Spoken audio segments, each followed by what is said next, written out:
नमस्कार मेरे प्रिय दर्शक, यदि आप कभी भी एसबीआई का क्रेडिट कार्ड इस्तेमाल करते हैं तो आपको ईएमआई एंड फ्लेक्सी पे को समझना सबसे ज़्यादा ज़रूरी होता है। बहुत ही कन्फ्यूजन 99% लोग नहीं जानते हैं कि ईएमआई और फ्लेक्सी पे में क्या अंतर होता है। अगर आप कार्ड यूज करते हैं और कार्ड धारक हैं तो आपको ईएमआई और फ्लेक्सी पे को समझना सबसे ज़्यादा ज़रूरी होता है। तो चलिए विस्तार से समझते हैं ईएमआई और फ्लेक्सी में क्या फ़र्क होता है और क्या अंतर होता है और हमको सबसे ज़्यादा किसका इस्तेमाल करना चाहिए। तो चलिए विस्तार से समझते हैं। मान लीजिए ईएमआई, अगर ईएमआई का मतलब होता है कोई भी प्रोडक्ट को किस्त में खरीदना है। जैसे कि आप मान लीजिए एक 15,000 का मोबाइल ईएमआई पर खरीदे हैं, तो ईएमआई का मतलब हो गया जब आप ऑनलाइन ट्रांजैक्शन करेंगे, जैसे अमेजन हो गया, फ्लिपकार्ट हो गया, मिंत्रा हो गया, बड़े बड़े प्लेटफॉर्म पे, जैसे कि इसी को कहा जाता है ईएमआई में परचेज करना। जैसे मोबाइल 15,000 का परचेज किया और उसमें ईएमआई का ऑप्शन आता है, तो वहीं से आपका अमाउंट ट्रांजैक्शन करके ईएमआई बना देता है। मतलब ई कॉमर्स ऑपरेटर कहा जाता है, जिसको ई कॉमर्स ऑपरेटर के जरिए ही आपका ईएमआई बन जाता है,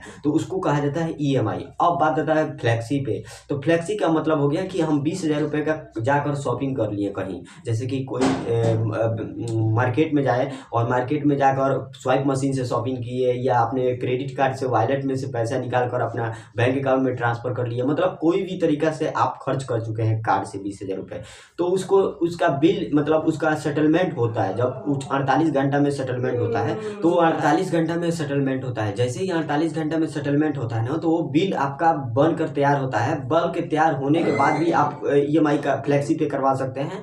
अगर नहीं बना है फिर भी आपको उसको फ्लेक्सी पे करा सकते हैं, लगता है अपना मोबाइल बैंकिंग के थ्रू ही और नेट बैंकिंग के थ्रू या कस्टमर केयर के थ्रू ही करा सकते हैं। तो ये होता है कुछ फर्क, जो मैं आपके सामने फैक्ट के साथ रख दिया हूँ और अच्छी तरीके से रखा हूँ मेरे दोस्त। तो उम्मीद करता हूँ आपको ईएमआई और फ्लेक्सी पे को आसानी से समझ में आ गया होगा।